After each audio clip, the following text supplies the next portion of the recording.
ఇంకెన్నాళ్ళు రెంటింట్లో ఉంటాం? సొంత ఇంటి కలను నెరవేర్చుకుందాం. Suman TV biggest property expo October 18th, 19th HSCC Novotel Hyderabad. ఇప్పుడే ఫ్రీ ఎంట్రీ కోసం కాల్ చేయండి. కానీ ఇండస్ట్రీ మీద కన్నెర్ర చేస్తున్నారు రేవంత్ రెడ్డి గారు, కావాలని కక్ష సాధింపు చర్యలు చేస్తున్నారు అనేది ఒకటి నాగార్జున గారిది, ఇంకొకటి అల్లు అర్జున్ కూడా కనిపించింది. అన్ని స్పెక్యులేషన్స్ సార్. అల్లు అర్జున్ గారిని మీరు ఒక మాట చెప్తాను. కానీ ఒక అసెంబ్లీలో ఒక సీఎం స్థాయి వ్యక్తి కన్ను పోయిందా, కాలు పోయిందా, కిడ్నీలు పోయిందా, లివర్ పోయిందా, ఏం పోయిందని ఆయన ఇంటికి క్యూలు కట్టారు అనే స్థాయికి మాట్లాడాల్సిన అవసరం ఏముంది సార్? మనము ఒక సమాజంలో బతుకుతున్నాం. అల్లు అర్జున్ గారు ఆయన సినిమా పుష్ప రిలీజ్ కోసము థియేటర్కి వస్తున్నాము, నాకు పర్మిషన్ ఇవ్వండి అని చెప్తే ర్యాలీలకు మేము పర్మిషన్ ఇవ్వలేము అని చెప్పేసి పోలీస్ డిపార్ట్మెంటు అప్లికేషన్ని రిజెక్ట్ చేసింది పర్మిషన్. ఓకే. అయినా కానీ ఆయన ర్యాలీలో వచ్చినందుకు తొక్కిసలాట్లయింది. ఒక తల్లి చనిపోయింది, వాళ్ళ కొడుకు ఇంకా కోమాలు ఉన్నాడు. కోమాలు ఉంటే ఎంతమంది పోయింది సార్? ఇవాళ అల్లు అర్జున్ గురించి ఎంతమంది మాట్లాడుతున్నారు కదా, సమాజంలో మనం ఇంతమంది ఉన్నాము, ఎంతమంది పోయి చూసింది సార్ ఆ పిల్లోని? వాళ్ళ ఫాదర్ 25,000 జీతము, 2,000 రూపాయలు టికెట్ బ్లాక్లో కొనుక్కొని ఫ్యామిలీని తీసుకొని పోతే తొక్కిసాట్ల తల్లి చచ్చిపోతుంది, కొడుకు చచ్చిపోతే దాంట్లో పోలీసు వాళ్ళు కేసు రిజిస్టర్ చేస్తే ఆయన బెయిల్ పిటిషన్ వేసుకోకపోతే కోర్టు ఇంకా యాక్షన్ ఎందుకు తీసుకోలేదని అడిగితే పోలీసు వాళ్ళు ఇంటికి పోయినరు, బెయిల్ పిటిషన్ రిజెక్ట్ అయింది కాబట్టి అరెస్ట్ చేసిండ్రు. దాంట్లో రేవంత్ రెడ్డి గారు తప్పేముందని? అంటే నువ్వు సమాజంలో మనం నేరం చేయవచ్చా? పెద్ద సెలబ్రిటీ అయితే మనం సోషల్ రెస్పాన్సిబుల్ ఉండాలి కదా మనం సెలబ్రిటీ అన్నప్పుడు. మరి ఆ సినిమా తర్వాత బెనిఫిట్ షోలకి పర్మిషన్ ఇవ్వము, టికెట్ రేట్లు పెంచమని ఎంతగా మాట్లాడిన గవర్నమెంట్ ఇదే రోహిన్ రెడ్డి గారిని ఏం రత్నం కాదు అంత పెద్ద స్టేజ్ మీద ఈ రోజు నాకు బెనిఫిట్ షోలు వచ్చినాయి అన్న, రేట్లు పెరిగినాయి అన్న, మా టైగర్ రోహిన్ రెడ్డి గారు వల్లే అని చెప్పేసి ఒక మెసేజ్ ఇచ్చారు కదా సార్. నేను ఒక మాట చెప్తా, ఏం రత్నం గారు అంటే పవన్ కళ్యాణ్ కో న్యాయం, అల్లు అర్జున్ కో న్యాయం సార్? ఏం లేదు సార్, ఒక నిమిషం వినండి నేను చెప్తా. ఆ రోజు అది హరిహర వీరమల్లు దానికోసం ముఖ్యమంత్రి గారు పర్మిషన్ ఎందుకు ఇచ్చింది చెప్పన్నా? Because it is a patriotic movie. Patriotic మూవీస్ని ఎంకరేజ్ చేయాలనే ఉద్దేశంతో ఇచ్చిండ్రు. దాని తర్వాత వార్ సినిమాకి పెట్టుకున్నారు, రిజెక్ట్ చేసిండ్రు. దాని తర్వాత కూలీ సినిమాకి పెట్టుకున్నారు, రిజెక్ట్ చేసిండ్రు. ఒక ప్యాట్రియాటిజం తోటి ఉండే సినిమా కోసం అని చెప్పి ఆ రోజు ముఖ్యమంత్రి గారు ఇవ్వాల్సి వచ్చింది. సో ఆ రోజు ఏం రత్నం గారు ఆ రోజు ముఖ్యమంత్రి గారు ఆ ప్రోగ్రామ్ పోలేదు, గ్రాటిట్యూడ్ కోసం ఎవరు కూడా పోలేదు కాబట్టి మేము పోయినాం కాబట్టి రోహిన్ రెడ్డి గారు నాకు అది మెసేజ్ వస్తే మెసేజ్ ఫార్వర్డ్ చేసిన అంతే. ఓకే.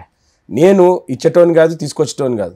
ఒక్కొక్కసారి కమ్యూనికేషన్ గ్యాప్ పాత్ర అయితే పోషిస్తారు సార్. కమ్యూనికేషన్ గ్యాప్ ఉన్నప్పుడు సార్ ఒక మాట చెప్తాను, everyone can't reach out. Okay.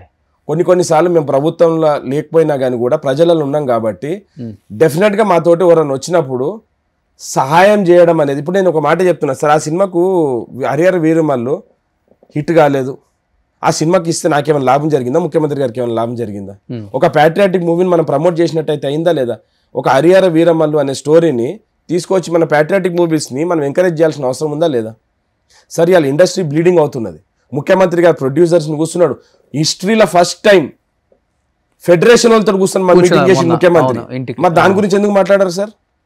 ఒక ముఖ్యమంత్రి స్థాయి మనిషి ఫెడరేషన్ ఉన్న వాళ్ళు 24 క్రాఫ్ట్స్ వాళ్ళని కూర్చోబెట్టుకొని మీకేం ఇబ్బందులు ఉంటే నేను చూసుకుంటా అని చెప్పిండు, వాళ్ళకి ఇన్సూరెన్స్లు కడతా అని చెప్పిండు, వాళ్ళకి హెల్త్ ఇన్సూరెన్స్ కార్డ్స్ ఇస్తా అన్నాడు, వాళ్ళకి యాక్సిడెంట్ బెనిఫిట్స్ ఇస్తా అన్నాడు. ఏమవసరం సార్ ఒక ముఖ్యమంత్రిని? వాళ్ళ ఇండస్ట్రీ వాళ్ళకి చెప్పిండు మీరు స్కిల్ యూనివర్సిటీలో వాళ్ళందరినీ ట్రైనింగ్ ఇవ్వండి, మీరు హీరోలు డైరెక్టర్ రెన్యుమరేషన్ తీసుకుంటున్న దానికి ఒక 1% అన్నా కూడా మీరు డెడికేట్ చేయమని చెప్పి వాళ్ళు కూడా సార్. ఎందుకంటే ఆ రోజు సినిమాటోగ్రఫీ మినిస్టర్ కూడా లేరు, మరి ఆ రోజు నల్గొండలో ఉన్నారు, దిల్ రాజు గారు ఉన్నారు కదా, దిల్ రాజు గారు చైర్మన్ ఉన్నారు కదా. చైర్మన్ అనే సార్, నేను కూడా ఒక ప్రొడ్యూసర్నే సార్. అవును, తిక్క తీశారు కదా సినిమా, తిక్క తీసినాను నేను. సినిమాలో నేను కూడా ఉన్నాను కాబట్టి నేను ప్రొడ్యూసర్ కౌన్సిల్, నేను రిజిస్టర్డ్ మెంబర్ని కాబట్టి నాకు అందరితో సత్సంబంధాలు ఉన్నాయి.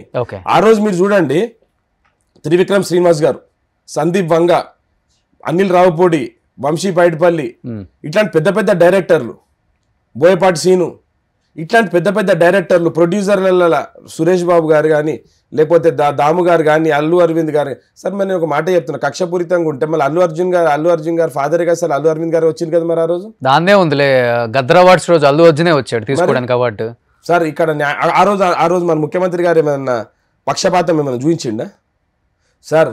ఆయనకు ఎవ్వరి మీద దేశం లేదు, ఆయన ఒక ముఖ్యమంత్రి స్థాయిలో ఉన్నాడు.